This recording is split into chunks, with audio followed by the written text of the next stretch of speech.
Jai Baba. Nothing is real but God. Nothing matters but love for God. God is the only reality. All else that seems real is illusory. God and I are one. Meher Baba. Avatar Meher Baba ki jai. Thanks to beloved Baba and Jai Baba to all of you. We are reading God Speaks. Apologize because last turn we could not relay it nor could we record it for some technical reasons. We were doing part 5, which is the planes, and in that there was an asterisk, which means we had to do the supplement on page number 193. So we are now reading from page number 198 of supplement 2. Go ahead, Somya. Meher Baba says that there may be 1,000 seekers enjoying as many spiritual experiences, but there is only one path of gnosis. It is an internal but an actual pathway. Though not an ordinary path, it is distinctly perceptible as such to the internal eye of the true pilgrim who travels along it. But even those mystics who have truly experienced can only explain the sections of the path that they themselves have traversed. Those who have reached the critical point on the third plane can know nothing about the fourth plane, nor can they lead anyone up to their own level. Their knowledge and experience are limited to themselves. Only those on the fifth and sixth planes can bring others up to their own level, and anyone upon whom their grace descends will be greatly benefited. Well, Meher Baba says we are doing the planes, and the planes means the involutionary journey, the subtle world and the mental world. Baba also says that when we talk about the path, there is no laid out path where there's a path and you simply follow. That's not the way.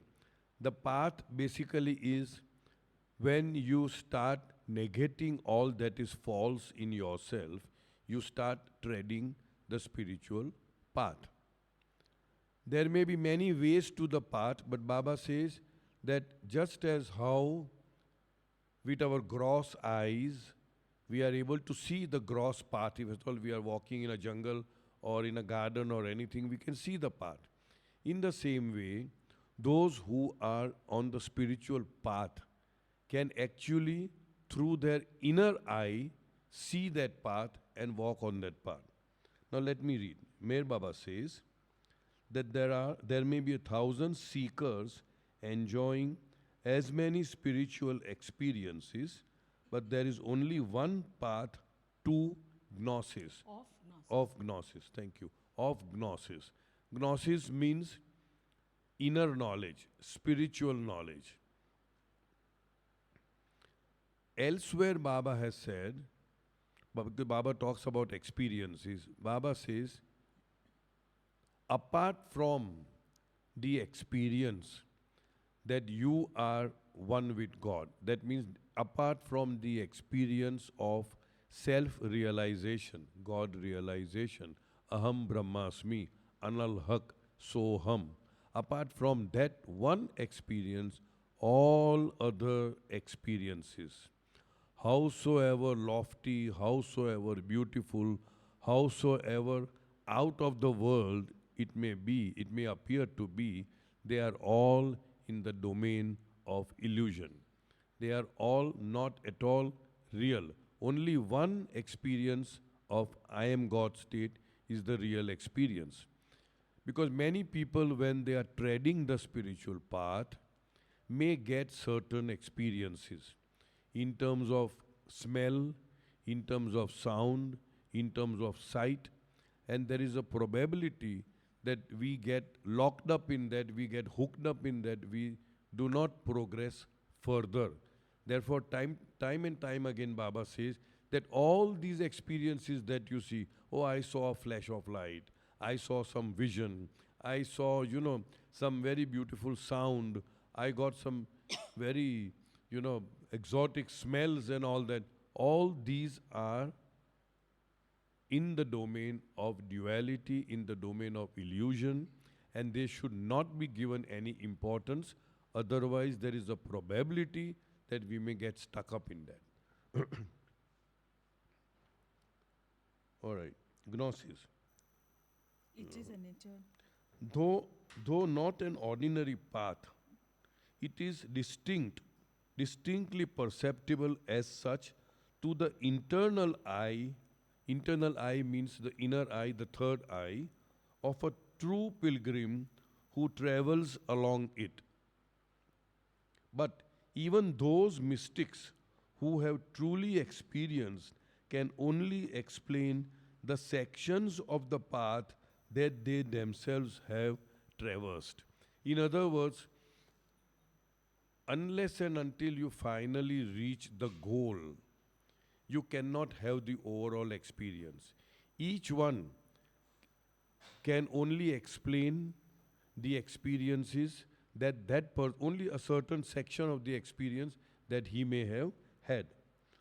Those who have reached the critical point on the third plane can know nothing about the fourth plane. Baba is giving an example. If somebody has gone up to the third plane, which we all know is a plane in the subtle world, which we also know that there are riddhi siddhis, there are powers where a person on the third plane can even bring back to life any creature below the human stage. He can even bring that person back to life. But that person has no knowledge about the fourth plane, so he can only explain up to the level he has reached. Okay. Cannot know nothing about the fourth plane, nor can they lead anyone up to their own level. Now, this is a very important aspect which Baba is highlighting, that if at all somebody can help you to come up to their level, they are the ones who are Wali and Peer, the ones on the fifth plane and the sixth plane. They can take you up to their level. People on the third plane cannot even take you up to that level. Whereas a Sadguru or a Kutub or a perfect master can give you the experience also of God realization. I'll repeat this. Those who have reached the critical plane, nor can they lead anyone up to their own level. Their knowledge and experience are limited to themselves. Only those on the fifth and the sixth planes can bring others up to their own level, and anyone up to whom upon whom their grace descends will be greatly benefited. The fifth and the sixth plane of consciousness belongs to the mental world. The fifth planer, a person who is on the fifth plane, he is connected with thoughts. He has nothing to do with feelings. Feelings belong to the sixth plane, thoughts belong to the fifth plane. So, although we may very loosely say that he is the master of mind, he is the master of mind, he is only the master of that section of the mind which is the thought for the fifth plane and feelings on the sixth plane. Any questions? I'm sorry, my throat is a little topsy. Yeah. Oh, I'm sorry. 198. 198. No, that's the same thing. 198. Same. The individual. The individual souls of the world are within the limits of the gross sphere, which includes all the gross suns, moons, worlds, and all space. A savage, ignorant of the most elementary scientific laws and of the code of right and wrong, and a great philosopher or scientist are both within the bounds of the gross sphere. That means Baba is saying that a gross conscious human being, either you are the greatest of scientists or you are an absolutely ignorant person, you are both equal insofar as the grossness is concerned. You are a gross conscious human being. That's about all. Just because somebody is very highly educated, on a very big post, having a very scientific mind, have explored the planets and has got lot of knowledge about the planet, does not mean that he is closer to the subtle world. He is equally gross. The philosopher may be quite familiar in theory with the subtle sphere, and the scientist may be an authority on the extreme frontiers of modern physics. But from the standpoint of the subtle, they and the savage belong to the gross sphere. Until the subtle sphere is experienced, gnosis remains a subject for intellectual quibbling for all those belonging to the gross sphere, because by subtle we do not mean merely the finest form of the gross.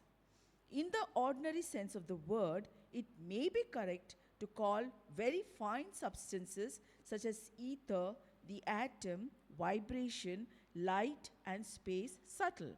But they are unquestionably gross, though in a very fine form. So what Baba is trying to convey, that what in the worldly way we call it subtle, very fine substance. And Baba gives the example of ether, atom, vibration, light, and space. In our normal parlance, we may call it, they're very thin, very subtle. But from a spiritual standpoint, they are unquestionably gross. That's what. So what Baba is saying, that the distinction between gross and the subtle is not the fineness. It is totally, it's absolutely and totally a very different quality of life. And it has nothing to do with the understanding that we have about the subtle. Spiritually speaking, subtle means something completely different from the physical, however attenuated physical things may be. Although the gross sphere is the outcome of the subtle sphere and is dependent on it, the subtle sphere is completely independent of the gross sphere. As an example, we may take the act of eating. The gross act is the outcome of the thought and depends upon it, but the thought is independent of the physical act. There was one word which I did not, squibbling, quibbling. Quibbling means unnecessary arguments on trivial or petty matter. So, what Baba is trying to say here, that you may have all kinds of intellectual quibbling with reference to the subtle, but subtle is totally different and totally subtle. You cannot experience the subtle with the gross samskaras that we all have. In order to really appreciate, experience subtle, all the gross samskaras should have been eradicated. Only then you will be able to understand experientially what subtle is. Now here Baba says, spiritually speaking, subtle means something completely different from the physical.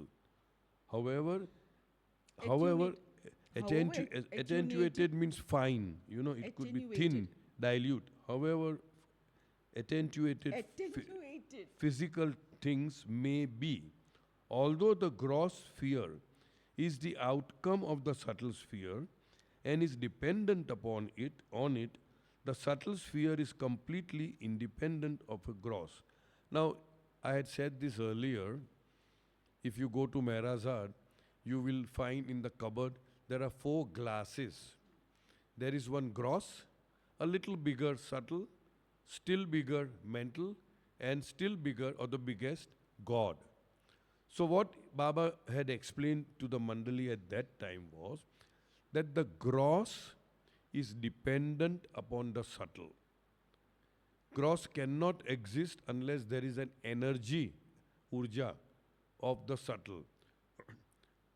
Subtle is independent of the gross, but subtle is dependent upon the mental. Because unless and until there is a mind power, you cannot generate energy. Energy is generated through mind. So mental world is independent of the subtle, whereas subtle is dependent upon the mental. And then goes on to God. So all gross, subtle and mental are dependent upon upon God, and God is independent of all these. And one goes within the other. In other words, the entire gross world, which we know in terms of just not the planet, just not, the Milky Way, just not everything, all the stars, all the planets, all the space, everything put together is gross. That gross goes into the subtle. So you can imagine the vastness of the subtle. That subtle goes into the mental, and that everything goes into God. In other words, we are always one in and with God. We can never ever be separated from God. It's an impossibility to be away from God or out of God. So then Baba gives an example. As an example, we may take the act of eating. Take the act of eating. The gross act is the outcome of the thought.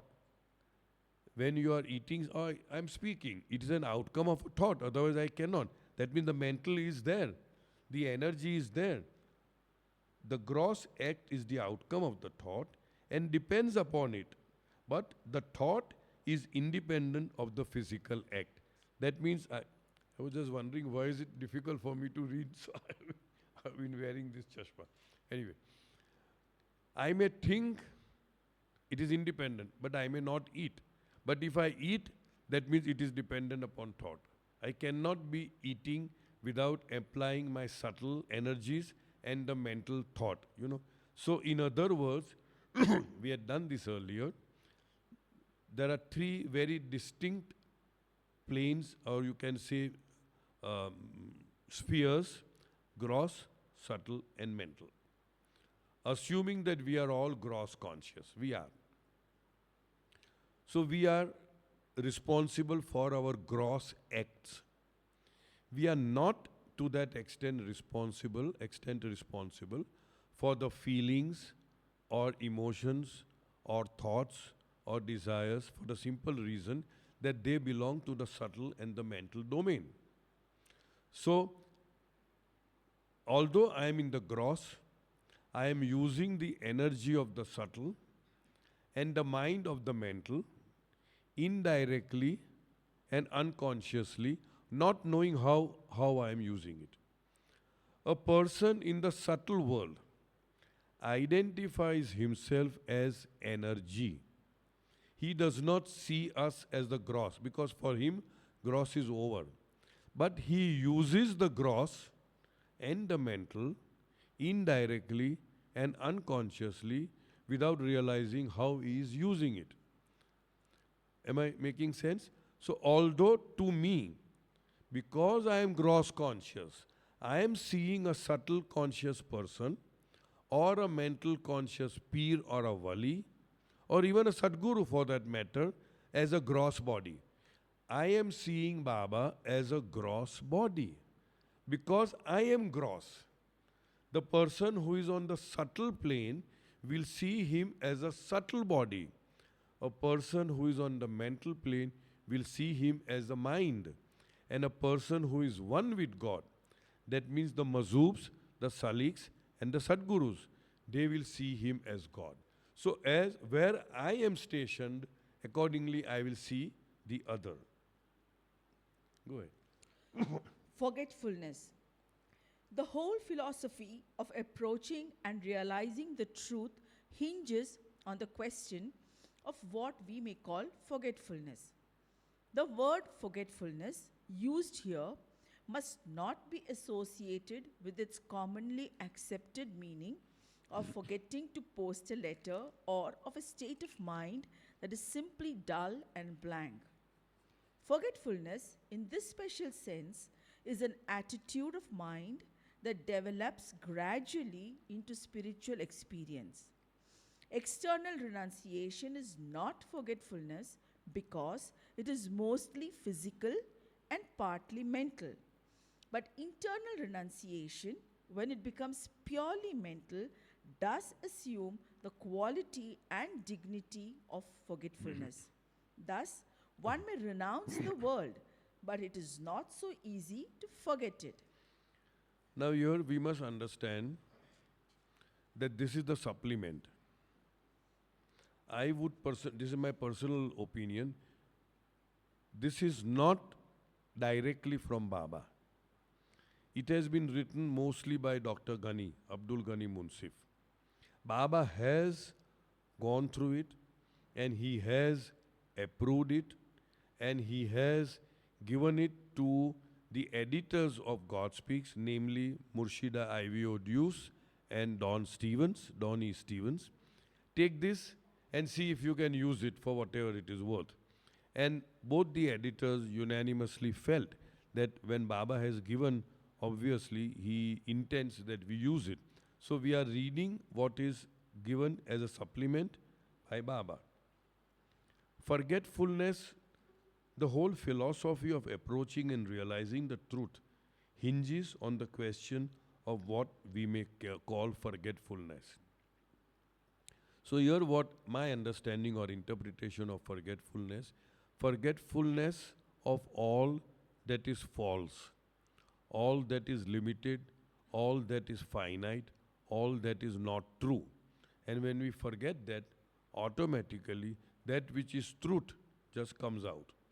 We had done this earlier, that spirituality is not an accumulation or a gathering from without, that means from outside. It is an unfoldment from within.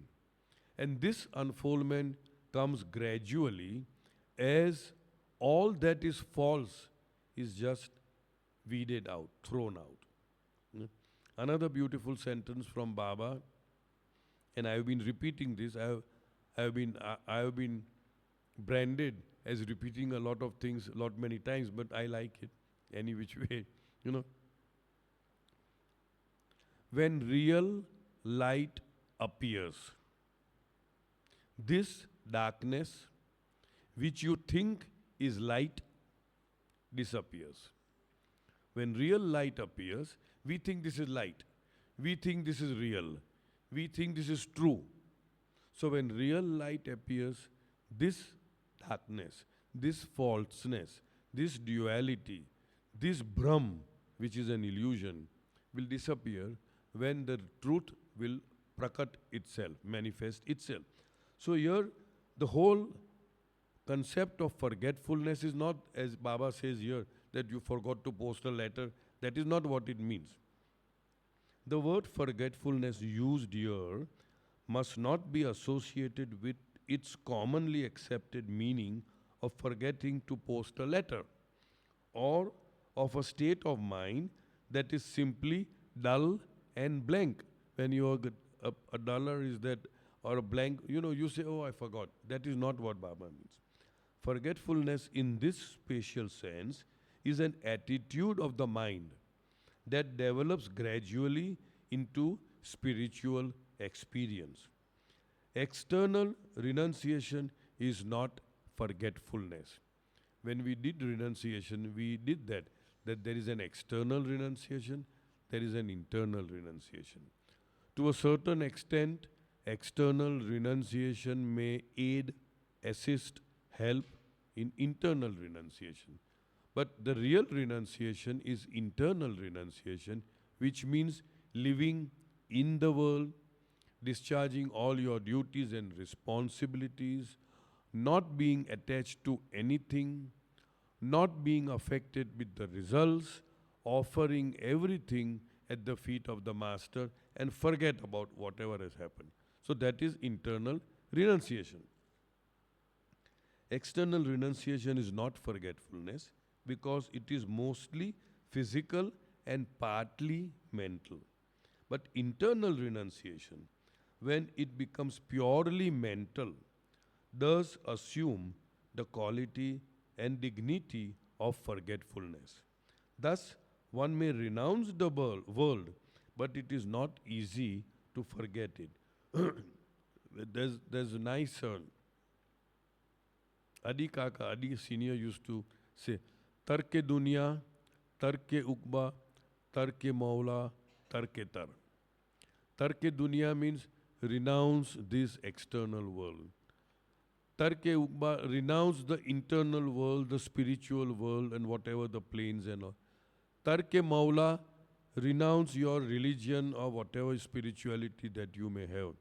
Tarke tar, that is most important. Renounce the very thought that you have renounced everything. So that is real renunciation.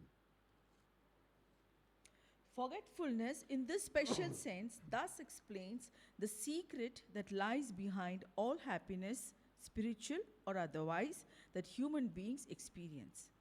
The Sufi term for this forgetfulness is bekhudi, and it should not be mixed up, though it often is, with behoshi, unconsciousness. So the Sufi word for forgetfulness is bekhudi. Means there is also a statement where it says कि खुद को जब हम खोते हैं तब खुदा मिलता है. खुद and खुदा, it's like that. So खुदी को मिटाना है. Only then you cannot have both. I remember in our Bombay center many years, but now it has changed. There was a plaque, a frame, where you are, God is not.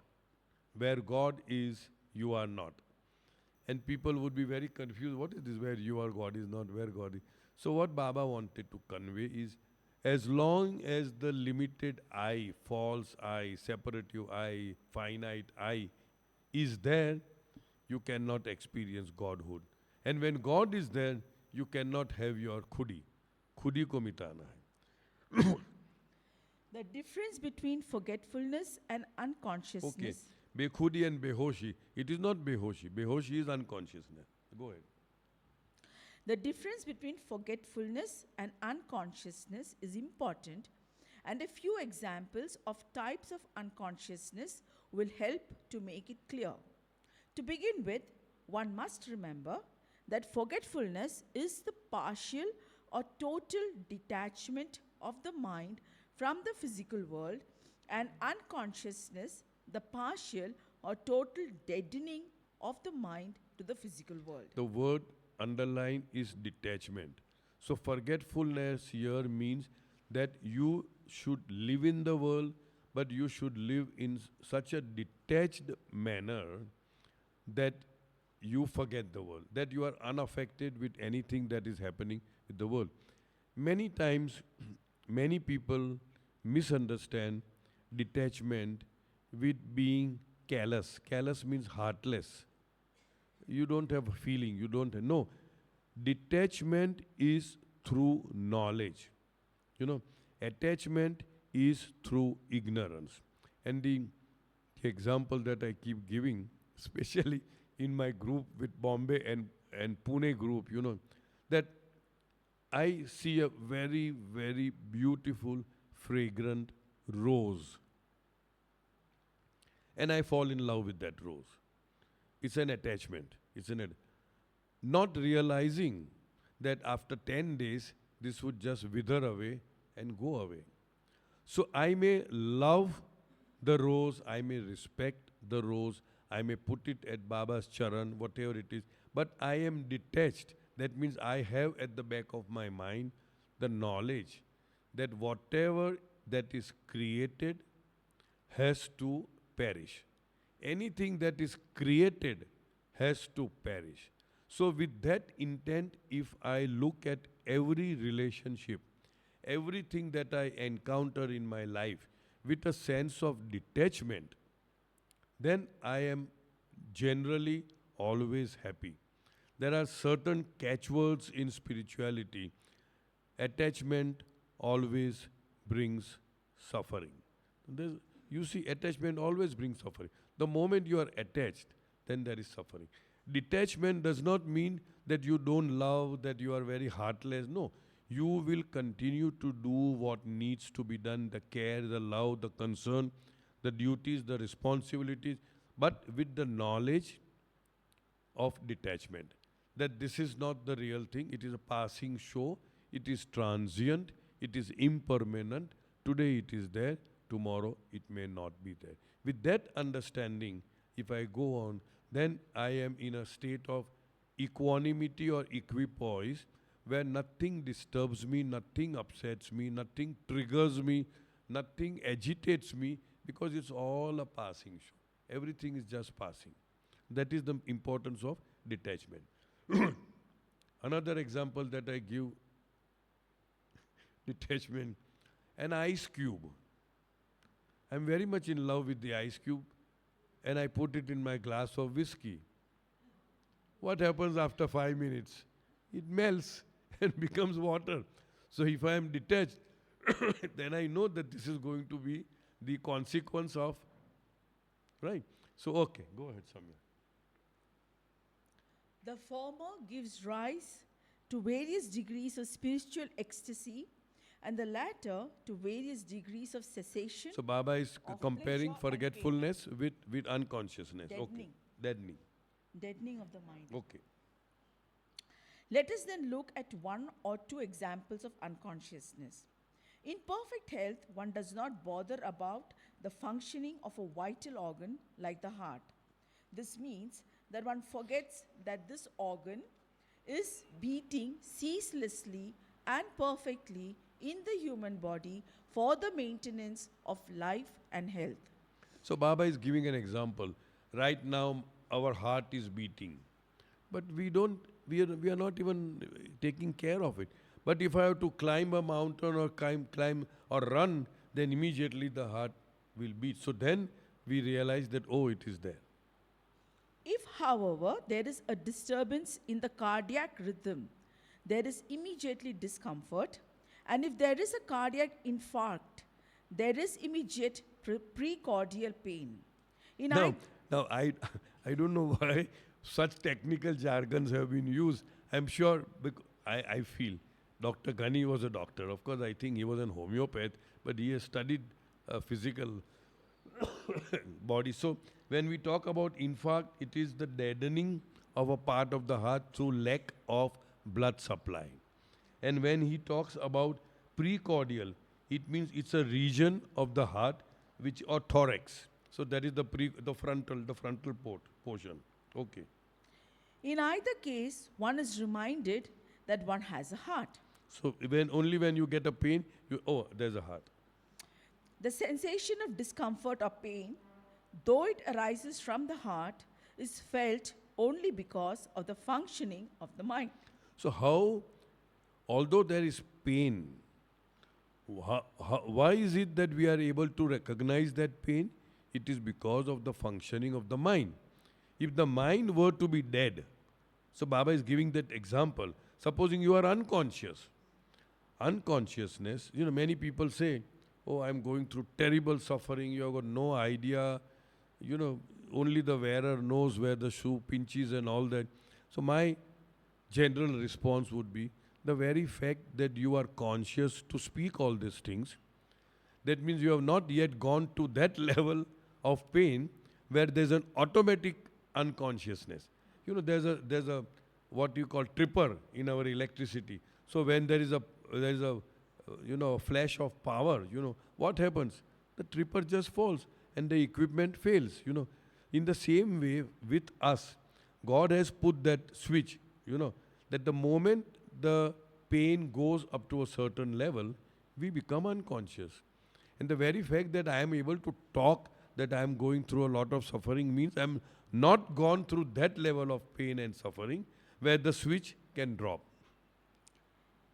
The more the mind is directed to the heart, the more the discomfort or pain is felt. In other words, jahan dhyan, wahan pran. And jahan pran, that thing grows. You must have observed, ladies especially, when you are watering the plant, gali deke, the plant will wither. But if you sing or if you show love, if you show the goodness, then that plant, it has been proven that because your entire being, the attention is on that particular thing, whatever that may be. So now, many people has this what we call as LP, long playing record, which goes into our mind, oh, I'm suffering so much, I've got this problem, I've got that problem, blah, blah, blah, blah, blah. Same thing, repeat. As if somebody is interested to know what you are going. Nobody is interested. But we keep saying it. And when we keep saying it, we are putting our energy in that pain, in that suffering, in that difficulty, in that problem. Now, when I'm putting my energy in that spot, what will happen? That will grow. That will grow. So here Baba says that the more the mind is directed to the heart, the more the discomfort or pain is felt. Because the direction is there only. So the moment you deviate from that thought, then it goes away.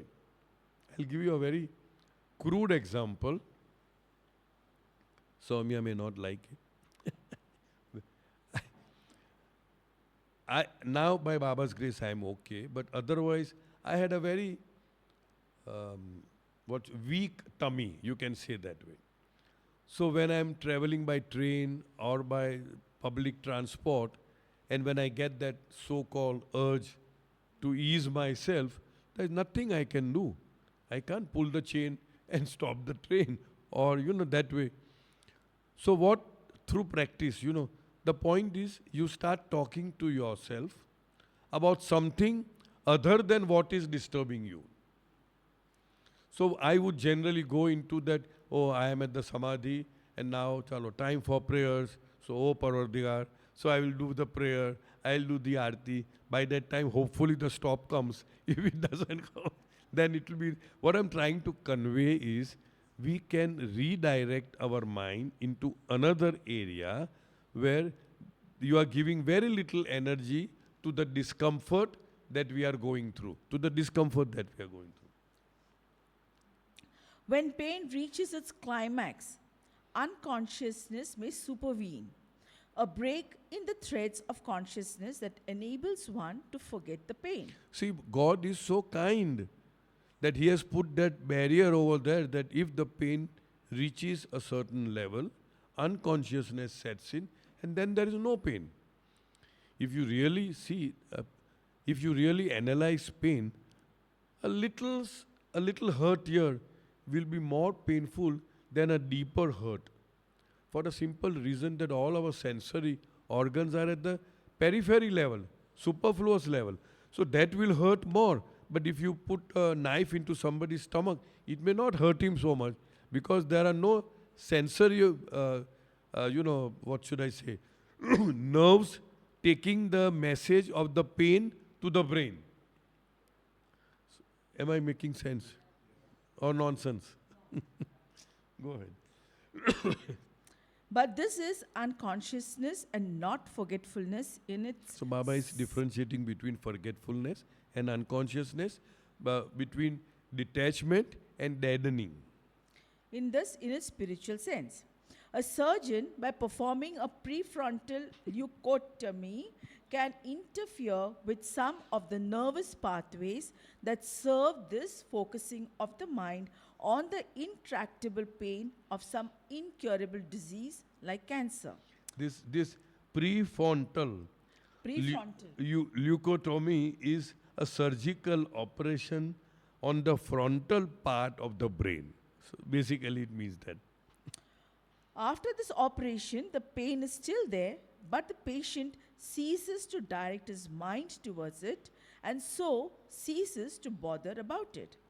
This again is a partial unconsciousness brought about by purely physical means and not true forgetfulness in its spiritual sense. So in that operation, what they do, or most, I would say,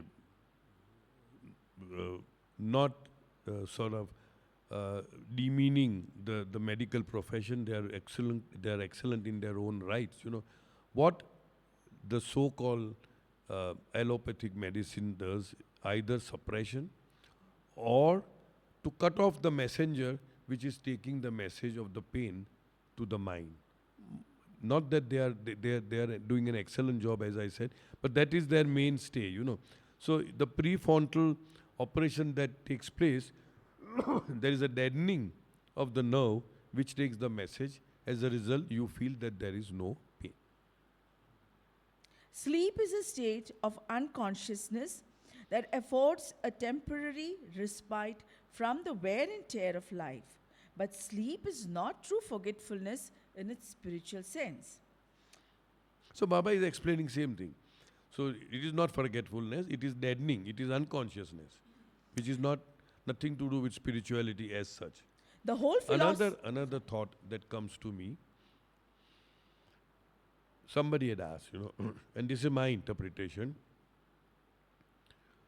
First part we know from God Speaks, that every single soul, when they go into a sound sleep state, what is also called deep sleep state, dreamless, no dream. At that point, at that time, we are one with God, actually one, not something like more or less, as if, no. We are one with God in God's beyond the beyond state, or the Paratpar Parbrahma state, or the Vara Ul Vara state. And that is why this sound sleep or deep sleep is so very essential to each one of us. Somebody had asked, in that state, in the original state of God, in God Speaks, it's called state 1, where God is, but consciousness is not. And that is where the whole Jamela started about consciousness and all that. So here also, when we go to sleep, when we are unconscious completely, I am, but the consciousness that I am is not there. It is the same state. What we get from that, learn from that is, we are so close to God. We are never separated from God. We are always getting in and out of God's unconscious state, which is called the Paratpar Parbrahma state. Somebody asked me, what about somebody gives you a knock? Or what about you meet with an accident? Or you've been, chloroform or injection or whatever. And there also we become unconscious. Do you mean to say that we become one with God? In my limited understanding of things, irrespective of how we become unconscious, fully unconscious, we are one with God in the Paratpar Parabrahma state. So that is when we are talking about unconsciousness, we are one with God in that state. The whole philosophy of happiness and unhappiness, therefore, hinges on the question of forgetfulness of some kind or another and of remembrance of some kind or another. Remembrance is an attachment of the mind to a particular idea, person, thing, or place, and forgetfulness is its opposite. Baba says time and time again, there is no past, there is no future. If at all there is anything, there is only the eternal now. And that eternal now encompasses all of your past and all of your future.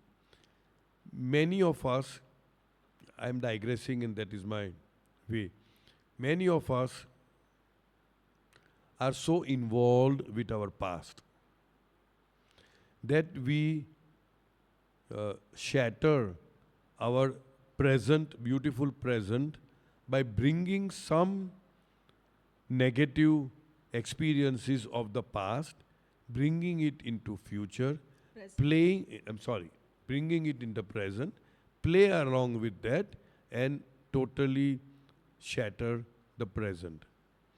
If we really look at the past, what is the past?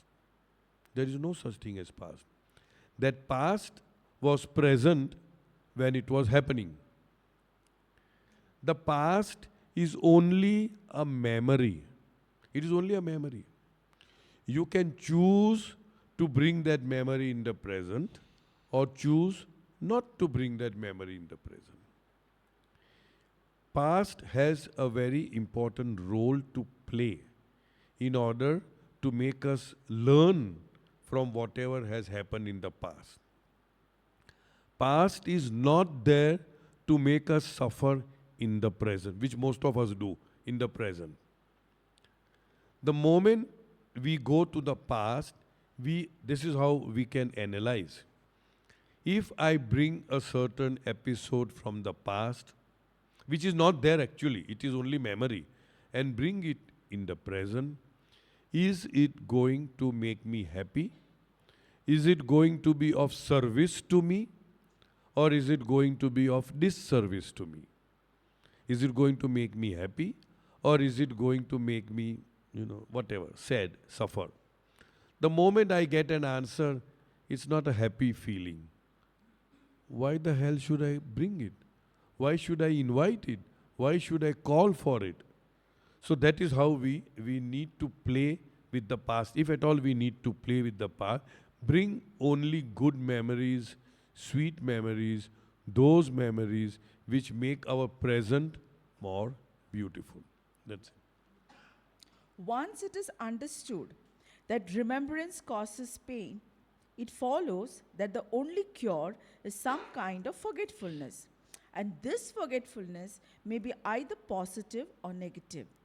The positive forgetfulness is one in which the mind remains aware of external stimuli but refuses to react to them. Sorry. Very beautiful sentence. Between the stimulus means a trigger. Somebody said something. Somebody made a face like this to me.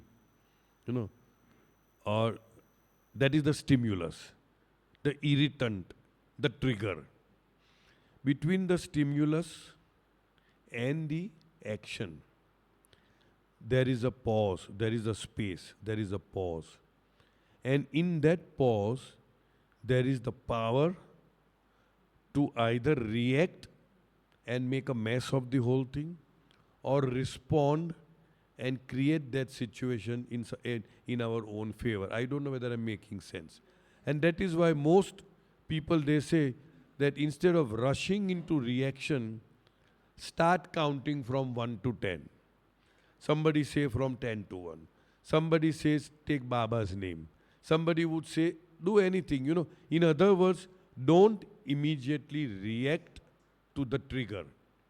If we give a pause, if we take a break, if we take 2 or 3 deep breaths, then automatically the link between the trigger and the reaction is broken.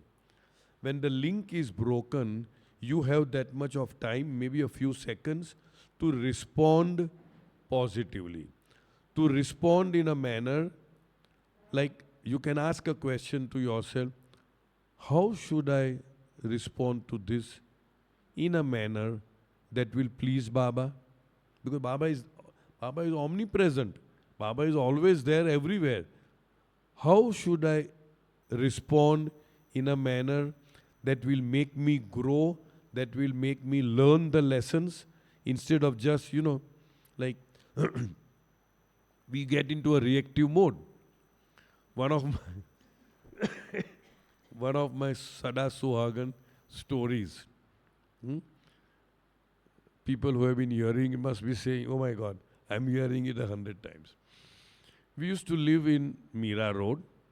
So the only train that we can catch from Churchgate, from Grant Road, because we travel to the Bombay Center, is the Virar train. And Virar train is known for being terribly, terribly crowded, especially during office hours.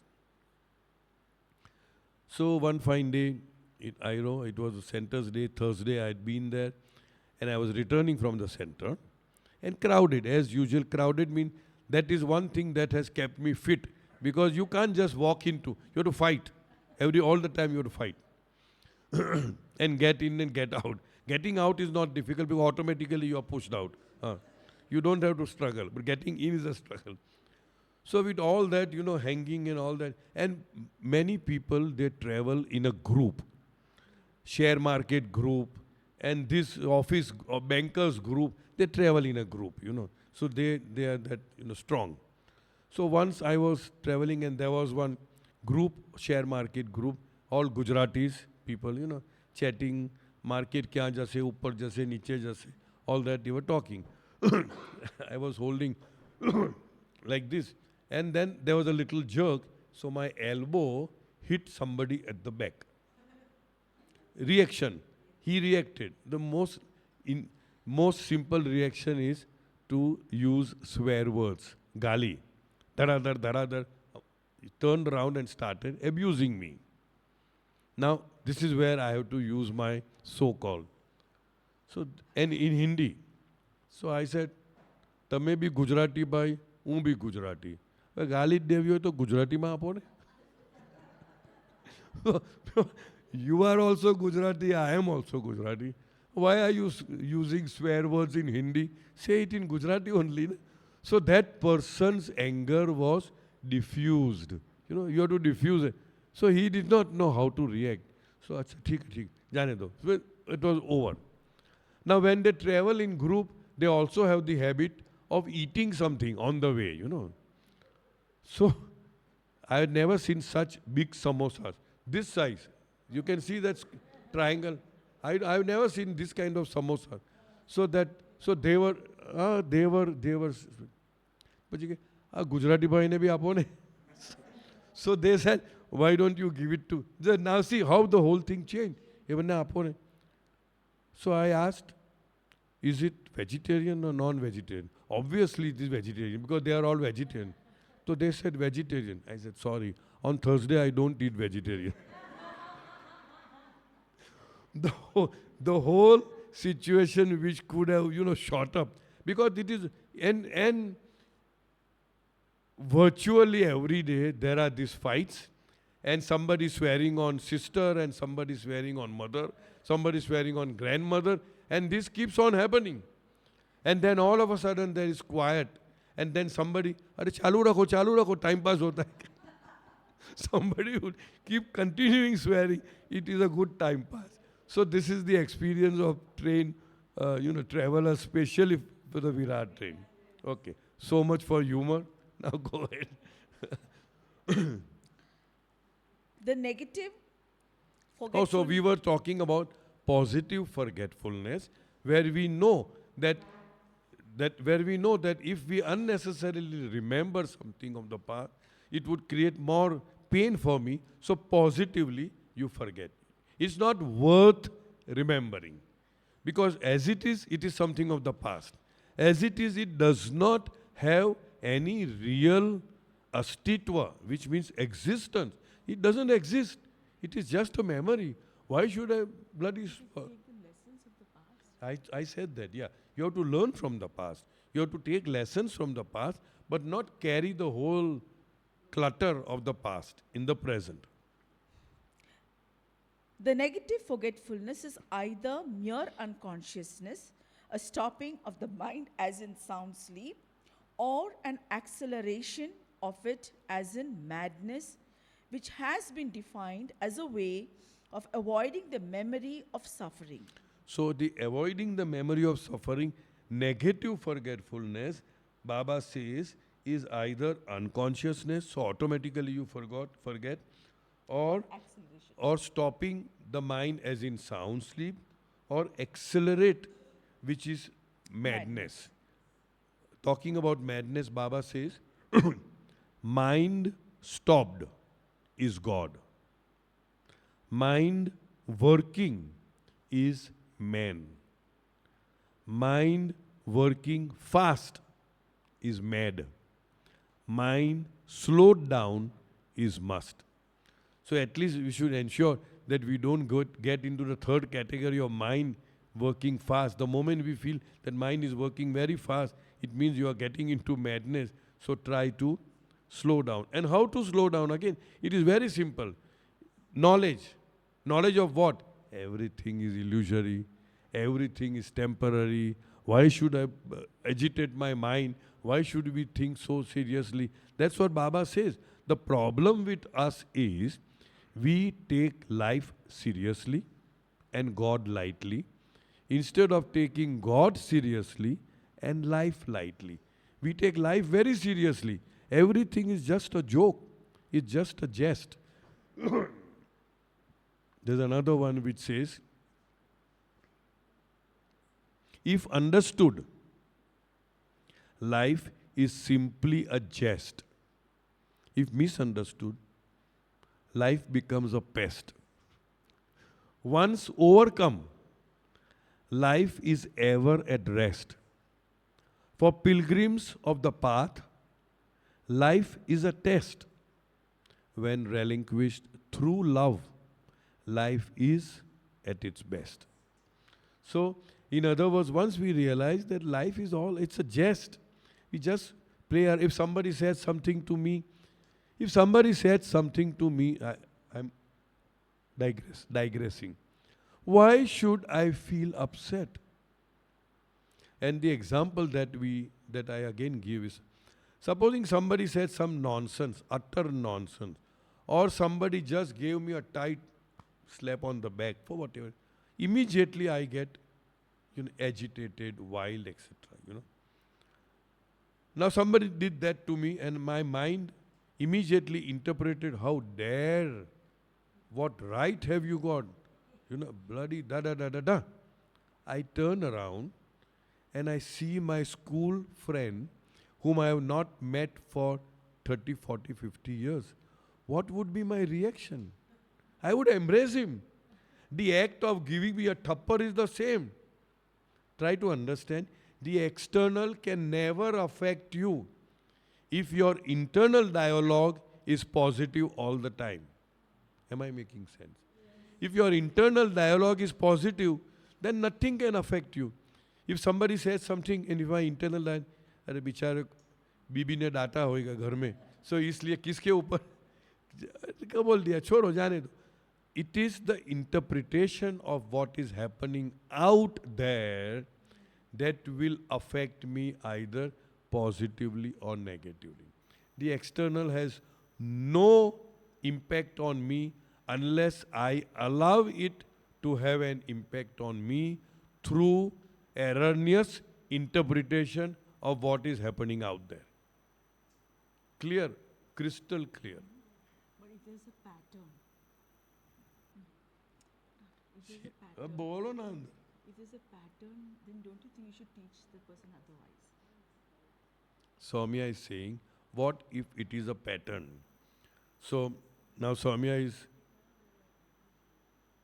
goading me to go into what one of Wayne Dyer's very beautiful sentence, that you get treated in life the way you teach people to treat you. And if you do not like the way you are being treated in life, then you must teach them otherwise. So, what she was saying is, if there's a certain pattern, then you are responsible for allowing that person to treat you in that certain pattern. And if you don't like it, then you teach them otherwise. You teach them to treat you differently. That's all. Thank you. Either sleep or madness may be artificially induced in various degrees by the use of intoxicants or drugs, but this also is a negative way of overcoming remembrance. In other words, we tend to forget ourselves through drugs or through whatever. That is not the positive way of forgetfulness. Positive forgetfulness, then, is the cure, and its steady cultivation develops in man that balance of mind which enables him to express such noble traits as charity, forgetfulness, tolerance, forgiveness, tolerance, I forgive you. selflessness, and service to others. One who is not equipped with this positive forgetfulness becomes a barometer of his surroundings. What a beautiful sentence. you become a barometer of the surroundings. That means surrounding is having a control over you. That means surrounding is like what is it called? What is it called? A puppeteer. Surrounding is the puppeteer and you have become a puppet. You see? So if you don't want to be a puppet in the hands of the surrounding, then you have to cut the thread which the puppeteer is holding in terms of our relationship with the puppeteer. His voice is disturbed by the slightest whisper of praise or flattery and by the faintest suggestion of slander or criticism. His mind is like a slender reed, swayed by the lightest breeze of emotion. Such a man is perpetually at war with himself and knows no peace. That means he is so influenced by the surrounding that he owes his own being based on what the surrounding is telling him. He has no self image, so to speak. Many people get very upset with criticism. Critics. Critics are, in a sense, one of our best friends. And the example that I can give you is when an actor goes for shooting, you know, what does he do? There's a makeup. The makeup is being done, and then you are shown a concave mirror. I suppose it is called concave, where the slightest, let us say, one little tiny hair is coming out of my nose, but when I see that concave, it will appear as if it is so big. So critics are like that. They will show us where things are wrong. It may not be really wrong.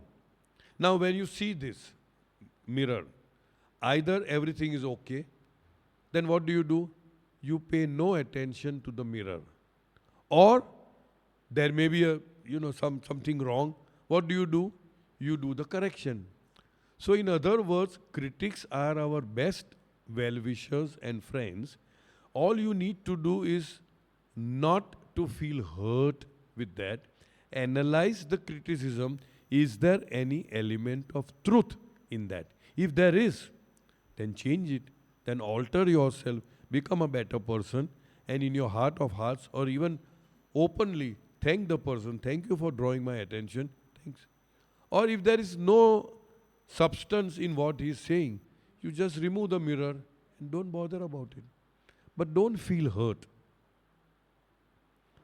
One very beautiful, powerful statement, I think it is from Buddha, Lord Buddha. When you are suffering, comma, you are to be blamed. Full stop. As simple as that. Or when you say, I feel hurt, when I say I'm feeling very hurt, what is that I that is feeling hurt? The real I, which is yourself, you can call it soul, you can call it Atma, Atman, is unaffected, untouched, unscathed, unbothered, nothing happened.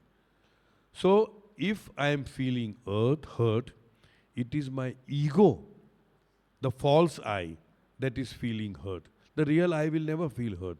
So again here, Baba says that I have come to really do away with your false I. So in that sense, the moment I feel hurt, I must remember it's my ego. Nothing else feels hurt. It's only the ego. And that too, if I allow it to hurt me through erroneous interpretation of what the other person has said or done to me. Simple. Life is so simple. Such a man is perpetually at war with himself and knows no peace. So he keeps on shaking all the time. Somebody said some good, oh, you are at top of the world. Somebody said, oh no, down the dumps. So you are a barometer to your surrounding. In the exercise of this positive forgetfulness, not only is non-reaction to adverse circumstances essential, but also non-reaction to favorable and pleasurable circumstances. Of these two, the latter is the harder and is less often described, although it matters just as much. So here what Baba is trying to say is that have, in a sense, a control over your reaction. And one of the ways, yesterday we were doing in the night, one of the ways of doing that is to cultivate, as Baba says, a provisional ego. I am not the doer. I am not saying this. I am not doing this. I am. So when I is absent, and if anybody says something, pass it on to Baba. Baba, it's your botheration. It's your headache. If somebody praises, thank you, Baba. Here is the praise for you. Take it. If somebody criticizes, Baba, this is for you. So when we continuously, over a long period of time, cultivate this habit of non-reaction to either praise or to criticism and pass it on to Baba, offer it all to Baba, then by and large, nothing affects us, nothing disturbs us, nothing triggers us. On one hand, as we are doing what is required to be done, what needs to be done at that point in time, we are spending, we are utilizing, we are experiencing, expanding the past samskaras or impression, we are doing it. And on the other hand, we are not gathering fresh impressions or samskaras because the agent of action is not the limited, finite, separative, egocentric mind, I. It's not. The agent is Baba. So on one hand, I am reducing my burden of samskaras. On the other hand, I am not accumulating fresh samskaras. And then over a period of time, it may take a lifetime or maybe more. Over a period of time, the so-called very thos or gross samskaras transform themselves into subtle samskara, then mental samskara, and then aham brahmasmi. Positive forgetfulness, although it lies at the very root of happiness, is by no means easy to acquire. Once a man attains this state of mind, however, he rises above pain and pleasure. He is master of himself. This forgetfulness, to be fully effective for the spiritual life, must become permanent, and such permanence is only acquired through constant practice during many lives. So we have to keep anything, there's a nice word in English, cultivate. We have to cultivate these habits. We have to cultivate these thought processes and thought pattern. We have to cultivate not to be reactive in life. We have to cultivate how we can access or perceive anything that is happening out there in our favor, in a positive light. It's like our mind is like an SLR camera, single lens reflecting. These experts are there. There's a what is it called? Lens. I am seeing through the lens and I am seeing very blurred, oblong, makachuka, all kinds of awkward faces. Now, the faces are not awkward. My lens is not adjusted well. So the moment I adjust my lens well, oh wow, perfect. So that lens is our mind. That lens is our interpretation. That lens is how do I perceive the things that are happening out there. What is the painting, the coloring, the tinting, the storytelling? We are all great storytellers. We always have an internal dialogue going on all the time. And assuming that that is the real thing. And then we suffer.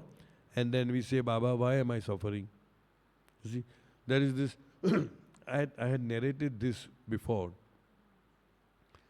There was one patient who had this, what was that word? Infarct, heart pain and all that.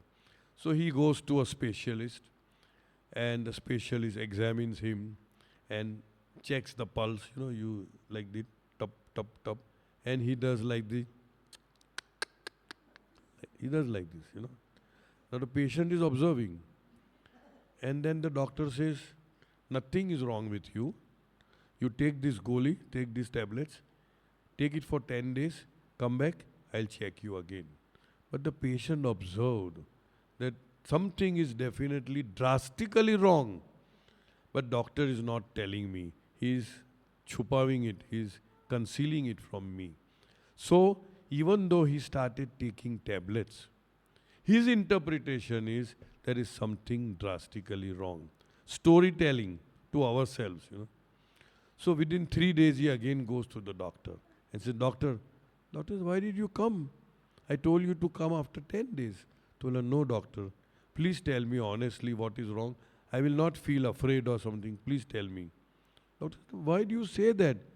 Then the patient said, but I did observe you that when you were checking my pulse, you did like this and said, so there is definite. Oh, that. Actually, what had happened, I had brought my wristwatch after repairing on that same day, and again it got spoiled. So I was telling her, again the watch has got spoiled. So the patient interpreted as something is wrong with the heart, whereas actually something was wrong with the watch. Our own storytelling to our own self plays a very predominant role in how happy or otherwise we are in life. Some people, as a result of efforts towards forgetfulness in past lives, get spontaneous and temporary flashes of it in a later life, and it is such people who give to the world the best in poetry, art, and philosophy, and who make the greatest discoveries in science. That means some people have advanced spiritually through implementing the positive forgetfulness in their past lives. And they have died. And they have come back. So that aspect of positiveness or positive forgetfulness seeps into the present life, and that is where Baba says that they give the world the best in poetry, art, philosophy, etc., etc. We talk about the prodigy. Youngsters, they know so many languages, they can play piano, they can do. How come? Because they have already acquired that in their last life. And that is why in a sense, it also gives evidence to the whole theory of reincarnation, which many religions don't believe in. Yeah.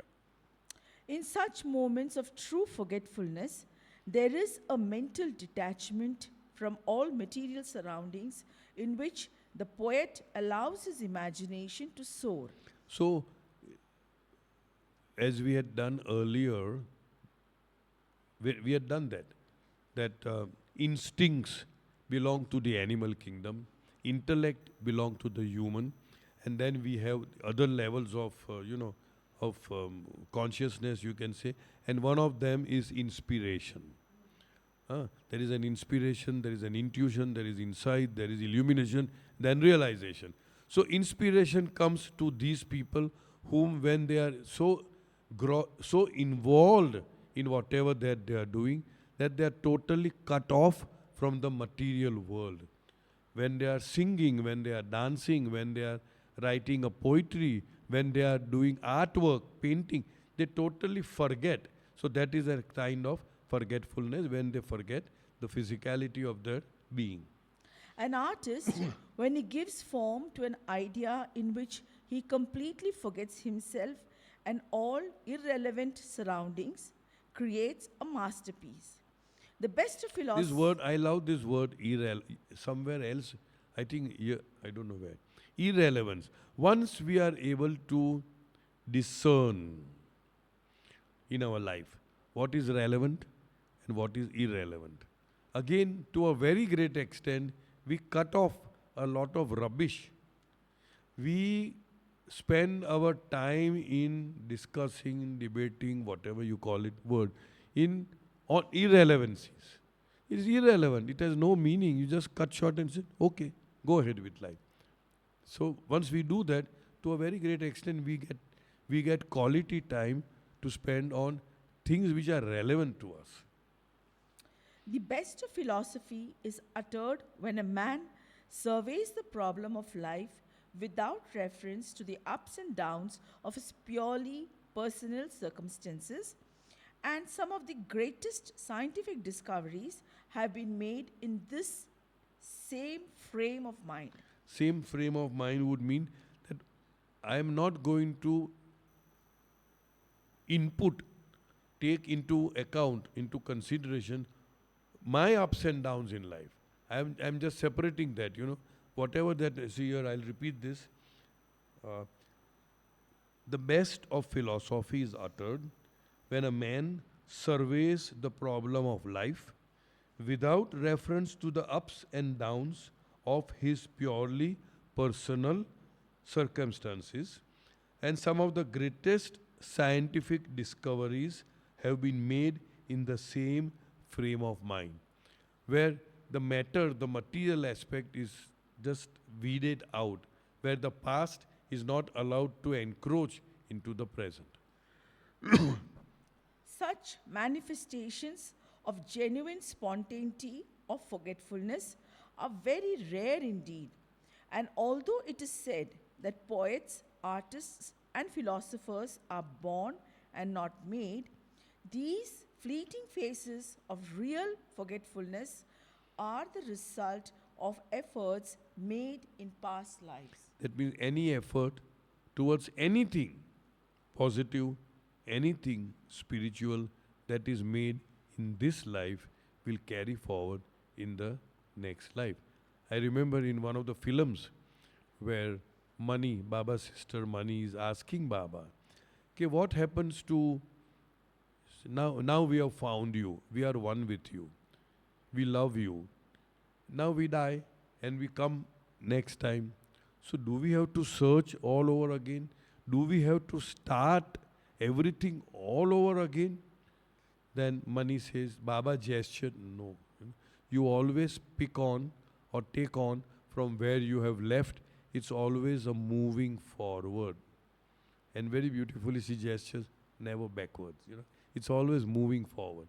So as much as we can move forward in our love for Baba, in our dependence on Baba, in our total reliance and surrender on Baba, it would help us if we intend to take the next life. I don't intend.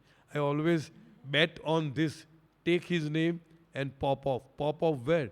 To the pop. He's the biggest pop, so that way. In an attempt to make life bearable, some people develop a feeble kind of stoicism, a sort of who cares anyway outlook, and others plunge recklessly into Stoicism is indifference, which is, a kind of a very insensitiveness. Who cares? I don't care. That is the word. and others plunge recklessly into epicurism. Epicurism is basically pursuing pleasures of the gross senses. That is. So either you behave as if, oh, I don't care, I'm so indifferent to anything happening that no sensitivity, very insensitive, or you drown yourself into sensual pleasures in order to have this supposedly forgetfulness. The former is the apathetic acceptance of defeat, and the latter, Apathetic means insensitive. the effort to forget defeat in the arms of pleasure. Neither is true forgetfulness. But when a man acquires the true forgetfulness, he enters the spiritual kingdom and passes through different degrees of forgetfulness until the goal is reached. Meher Baba tells us, forgetfulness of the world makes one a pilgrim, Meherabad, Sadak. Forgetfulness of the next world makes one a saint. Forgetfulness of self means realization, and forgetfulness of forgetfulness is perfection. Very similar to what Tarke Dunya, Tarke Upma. But that is not the meaning here, the meaning is different. Alright, now we have completed point 2 of the supplement. Now we go back to our original reading, Page 41. which is page number 41, part 5. We only completed the first sentence and we went to the supplement. Now we are reading. We still have time. First We'll continue. paragraph. Yeah, we'll continue. We still have 10 minutes, so we'll see. The proce- process of involution is generally gradual. Man's heritage of form as well as impressions is from animals, so the gross impressions are very strong. In extremely rare cases, the gross impressions can suddenly disappear and the freed consciousness of the soul experiences the oversoul. But it is more usual for the gross impressions to become fainter and fainter, thus getting converted into subtle and mental impressions, and then fade away completely. As a general rule, the soul, which has started on its homeward journey, does not come back to the gross world in which it had lost itself as if in wilderness. Okay, I think I'll read this again. Now we are doing part 5. The chapter's name is the planes of consciousness.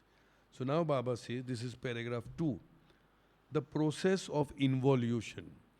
This word is not there in the dictionary. Baba, in a sense, invented this word, involution, where the flashlight of consciousness, which is always without, that means outside, gradually turns inward and we start looking within. That is where the first plane of consciousness starts. The process of involution is generally gradual. It goes very gradually. Man's heritage of form as well as impressions is from animals. So we came from animals. So the form of a human being has also developed from animal, and the sanskaras of the first human being was also from the animal. So the gross impressions are very strong. The gross impressions are very gross, stool, very difficult to eradicate. In extremely rare cases, the gross impressions can suddenly disappear, and the freed consciousness of the soul experiences the oversoul. It's a very rare possibility where ultimately, if the grace of a living perfect master or the avatar, who's the eternal living perfect masters, somehow, for whatever reason, falls upon that particular soul, then he does not necessarily have to go through the entire process of involution. He is freed. So Baba says, in extremely rare cases, the gross impressions can suddenly disappear and the freed consciousness of the soul experiences the oversoul.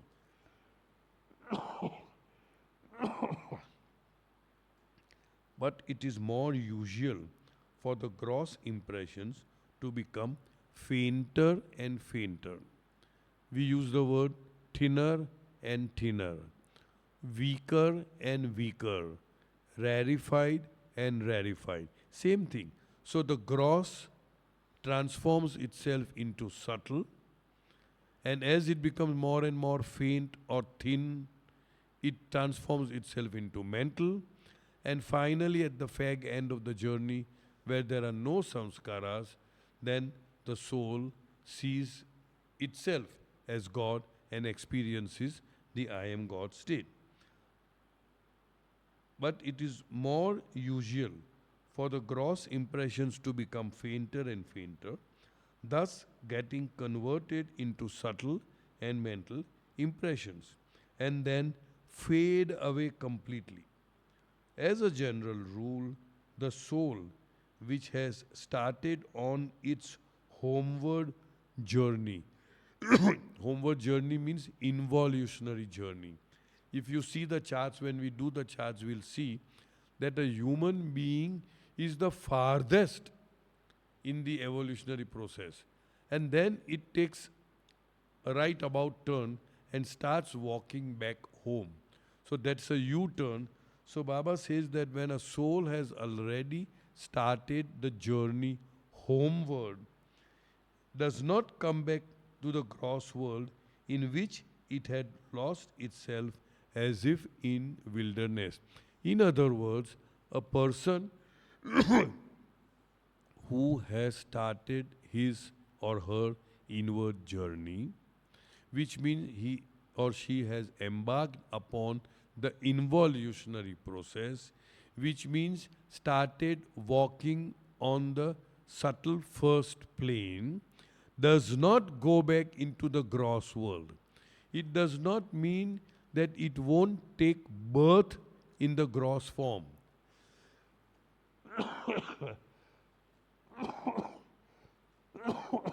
Sorry.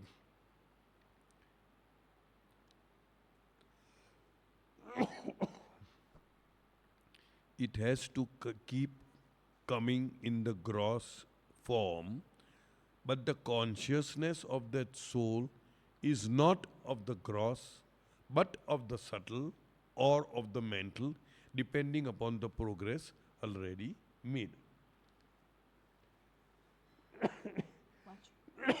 We have only 4 minutes. I don't want to go on. Mark. Nee, this Tomorrow does, also we. Okay, you complete. this Somya does, yeah, was. I'll finish the paragraph. Okay.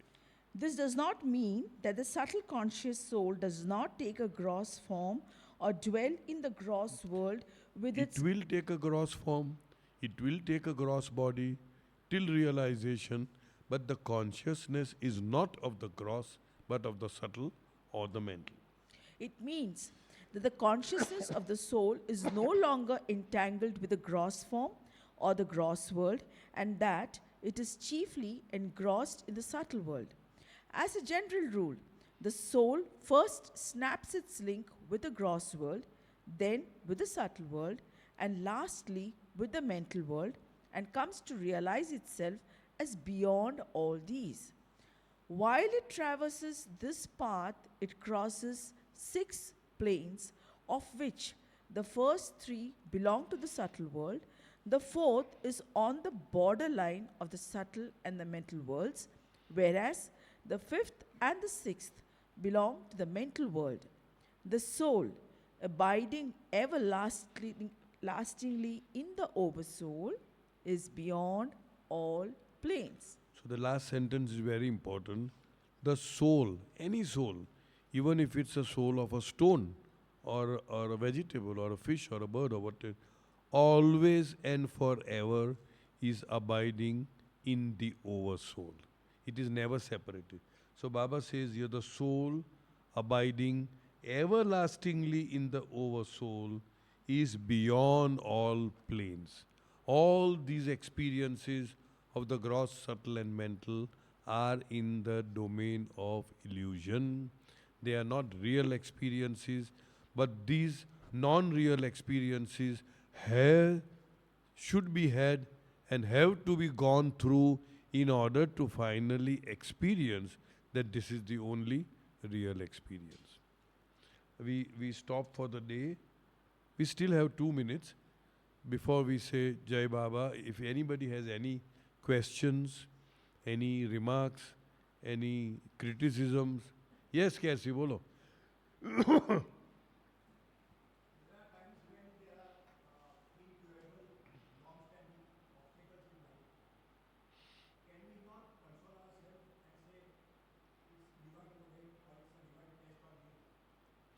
Can we not? I couldn't hear. Can console ourselves. Basically my understanding, we might exceed a few minutes. Anything that is happening to you, any experience that comes to you, anything that you feel is nothing but the harvest or the effect of the cause which you have already sown in the past. There can be no smoke without fire. There can be no effect without cause. There can be no Amitabh Bachchan on the screen unless he has been put in the reel. So any experience that we experience, the good, the bad, the ugly, we and nobody else is responsible for it. Whether we are able to go to the source or the cause of what is causing that experience to me. It may be in this life, it may be 10 lives before, but somewhere down the line, we have sown the seeds, and these seeds have fructified into a fruit, into a harvest in this life, and so we are. Yes, if you are asking, can we not console? Yes, we have to do that only, to think positively, because growth begins where blame ends. As long as you continue to blame others for what you are going through, you are indirectly saying, everything is right with me. Somebody has to change, only then I will be happy. In that sense, you will never be happy in life, because you are depending upon your happiness on somebody else doing or not doing something to you. Am I making sense? As simple as that. अवतार मेहर बाबा की जय. Thank you, Baba. Thanks to all of you. Thank you. Jai Baba. Jai Baba. Jai Thank Baba. you. Jai Jai Baba. Jai Baba. देखो Tomorrow, ये भी अपने आप नीचे चला 4:30. गया. Tomorrow 4:30.